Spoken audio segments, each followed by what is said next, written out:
एक voice note आया था, शारजा से निकल रहे थे। यही कहा था कि हम शारजा से रनवे पे मौजूद है जहाज़, और हम यहाँ से निकल रहे हैं और तकरीबन इंशाल्लाह 9:30 बजे तक जो है कराची एयरपोर्ट पे होंगे। कोविड से पहले रिटायर हुए थे। उन्होंने पहले 2-3 और कंपनी ज्वाइन की थी और इसको ज्वाइन किए हुए मेरे ख्याल से गालिबन 3-3.5 साल हुए थे। एक ही शिफ्ट में इकट्ठे थे, हमेशा दूसरों को फैसिलिटेट करने के लिए कोशिश होती थी उनकी। 95% मेरी नमाजों के इमाम वो है मस्जिद में ड्यूटी के ऊपर। बहुत बड़ी अमाउंट उनकी ना अभी भी गजा के लिए जाती थी। K2 एयरवेज़ का जो तैयारा जो गुज़िश्ता रात जो है वो लापता हुआ है बरे अरब में। इस हवाले से जो नॉर्दर्न टेक कंपनी के मुलाजिम थे मोहम्मद आरिफ सिद्दीकी, वो PIA में भी रहे हैं और उसके रिटायरमेंट के बाद जो है जो हमें जो इतलात मौसूल हैं कि वो नॉर्दर्न टेक उन्होंने ज्वाइन किया था। और इस वक्त हम उनकी रिहाइश गाह पर मौजूद हैं। उनके बेटे हैं राफ़े हमारे साथ, उनसे मौजूद हैं। राफ़े, ये बताएगा कि आरिफ सिद्दीकी साहब जो है उनका आपसे लास्ट गुफ्तगू कब हुई थी और वो उनका क्या कहना था? लास्ट गुफ्तगू जो है वो अम्मी के पास एक वॉइस नोट आया था जब वो वहाँ से शारजा से निकल रहे थे। तो उन्होंने यही कहा था कि हम शारजा से रनवे पे मौजूद है जहाज़, और हम यहाँ से निकल रहे हैं और तकरीबन इंशाल्लाह 9:30 बजे तक जो है कराची एयरपोर्ट पे होंगे। ये उनकी लास्ट बार गुफ्तगू थी, उसके बाद उनसे रब्ता नहीं हो सका। और ये कब गए थे शारजा? ये मंडे की शाम में गए हैं। हाँ, मंडे की शाम में शारजा के लिए असल में ये गए हैं यहाँ से दुबई, फिर दुबई से वाया रोड जो है वो वहाँ गए हैं, शारजा गए हैं। जहाज़ लेकिन शारजा में? हाँ, जहाज़ तो पहले से शारजा में खड़ा था, उस जहाज़ को लेके आना था, तो उसके साथ वापस आए हैं। कुछ बताएंगे कि क्या कहते हैं वो खुद आप क्या कहते हैं, वालिद जो है बेटे का बड़ा दोस्त होता है, कोई ऐसी बात जो आपके लिए एक बड़ी ज़बरदस्त तरबियत उन्होंने की हो? और सबसे पहले तो ये बताइएगा आप आपस में कितने बहन भाई हैं और क्या पैगाम हमेशा देते रहते थे? हम 5 भाई और 3 बहनें हैं। बाकी पैगाम के हवाले से तो मतलब हाँ, हर वक्त जो है वो यही है कि जो है हम अपने आप को अच्छे नेक इंसान बनने, नेक काम करें, नेकी करें। और दूसरा ये है कि उनका जो अपना ख़ुद का ज़्यादातर पैगाम देने से मुराद ज़्यादा जो है उनका एक एक्शन होता था कि हमेशा नेकी के अंदर पहल और इस तरह की चीज़ों के अंदर जो है वो खुद ही होते थे। और बाकी ये है कि वो आप फलाही कामों में भी चीज़ों में लगे रहते थे और ऐसा कुछ। सही सही। तो ये बताइएगा कि PIA जो है वो कितना अरसा उन्होंने कब ज्वाइन की, कब रिटायर हुए? इस नॉर्दर्न टेक कंपनी को उन्होंने कब ज्वाइन किया?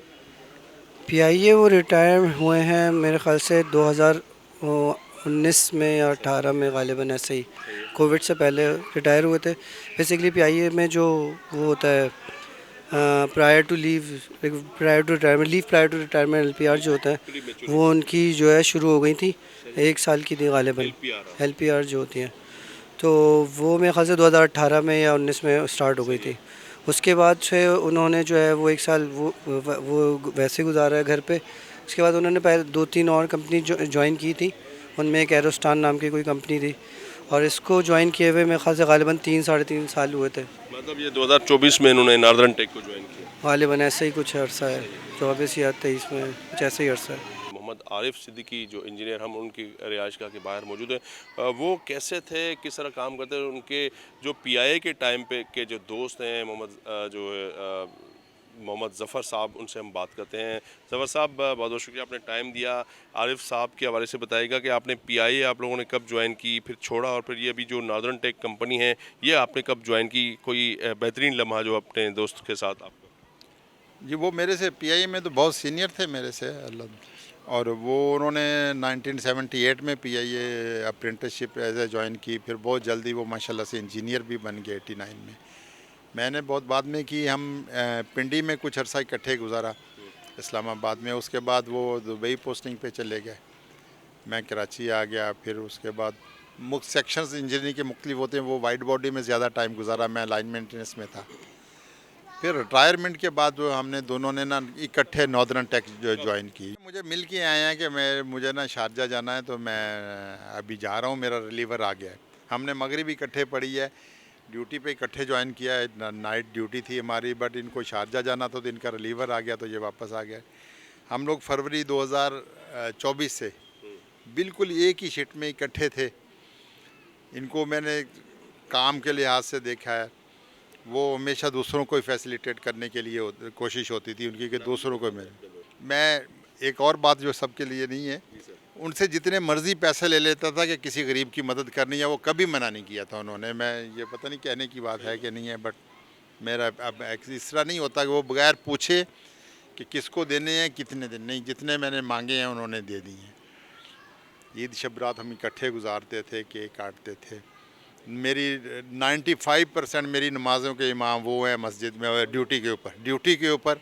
कभी उनकी टांगों जॉइंट्स में दर्द होता था तो मुझे खड़ा कर देते थे, बट मेरी ख्वाहिश भी होती थी, और वो मतलब मोस्टली ऑफ द टाइम जो है वही जमात करवाते थे। इससे पहली जो फर्स्ट नाइट गुजरी थी उसमें ईशा भी उन्होंने पढ़ाई, फजर भी उन्होंने ही पढ़ाई। उन्होंने बच्चों को तो नहीं पता नहीं बताया कि नहीं, वो अपनी सैलरी का ना बहुत बड़ा हिस्सा, वो जो मुझे पता है, वो गज़ा के लिए जाता था उनका।